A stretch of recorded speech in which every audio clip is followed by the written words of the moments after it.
Oi, gente, tudo bem? Hoje eu tô aqui para contar mais um pouquinho do que eu li no livro Honestidade Radical. Vocês sabem que eu tô assim apaixonada pelo livro e que eu tenho falado bastante das coisas que eu tenho lido por lá, né? E aí, bem recentemente, eu li a respeito dos nossos conflitos internos, aquilo que a gente chama de conflito na mente, quando a gente não consegue tomar uma decisão. Sabe aquela famosa frase quando a gente fala assim, ai, eu não sei o que fazer, eu queria fazer tal coisa, mas eu não consigo, eu queria falar para a pessoa tal coisa, mas eu não consigo, eu queria parar de fumar, mas eu não consigo, eu queria sair com os meus amigos e parar de tomar álcool, mas eu não consigo. Então ele traz um exemplo assim, ele fala da pessoa obesa que diz que quer emagrecer, mas ao mesmo tempo assalta a geladeira na madrugada. Então, ele fala assim que... Aí a pessoa, né, vai no consultório dele e fala assim, não, eu queria muito emagrecer, eu queria muito comer menos, eu queria muito fazer uma dieta, enfim, mas eu não consigo, porque de madrugada eu sempre vou lá na geladeira. E aí, gente, se a gente parar para pensar, é realmente um absurdo a maneira como a gente se coloca diante das nossas próprias atitudes, né? Então, eu sempre falo aqui que a gente precisa assumir a responsabilidade pelas nossas atitudes. O problema é quando a gente coloca, né, esse conflito dessa maneira, que eu tenho um conflito, né, na minha mente e que eu não consigo resolver, ou seja, existe uma vontade, ou aliás, duas vontades na minha mente, né? Existe alguém que quer emagrecer e que sabe o que é necessário para que isso aconteça, e existe alguém, né, uma entidade que não quer saber dessa coisa de emagrecer e come à noite. E aí, pior de tudo, né? A gente como se coloca, a gente se coloca como se a gente fosse essa pessoa que quer emagrecer. Eu sou esse que tem a vontade de emagrecer. Esse que não consegue comer à noite é uma coisa mais forte que eu, é o meu ego, é o sabe sei lá o quê. Então, o autor propõe que a gente seja completamente honesto. Honesto em que sentido? Uma decisão já foi tomada, eu já decidi o que eu quero fazer. O que eu quero fazer é continuar assaltando a geladeira à noite, eu quero continuar comendo. Tanto decidi isso como eu fiz. Então, para todos nós, né, eu tenho como é que eu falo? Eu tenho me observado muito com relação a isso, né, as minhas falas, quando eu digo assim, eu não consigo fazer tal coisa, eu não consigo dizer para a pessoa tal coisa, como se eu tivesse um querer muito forte e eu não consigo colapsar esse meu querer com a minha atitude, né? Então, na verdade, mais uma vez, a gente já tomou uma decisão com relação a isso.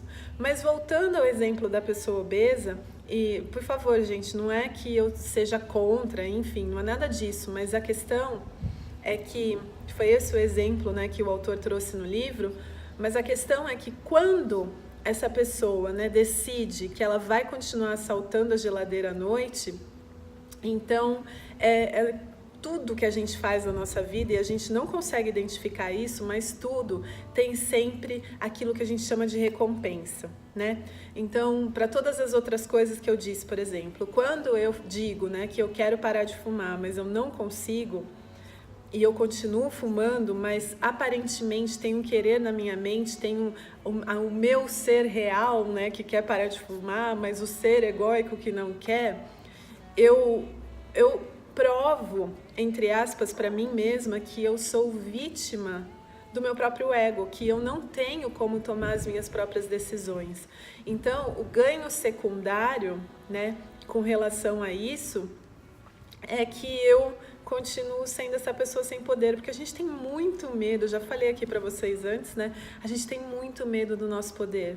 A gente não tem medo do fracasso, a gente não tem medo de fazer alguma coisa e de repente não dar certo. A gente tem medo de que quando a gente começar a colocar todas essas atitudes em prática, a gente tem medo que realmente as coisas comecem a acontecer. Então, existe um ganho secundário com relação a essa escolha. Então, no caso da pessoa obesa, ele diz que provavelmente ela quer se afastar mesmo das outras pessoas, ou enfim, existe um ganho secundário a continuar ou a ser obesa, né?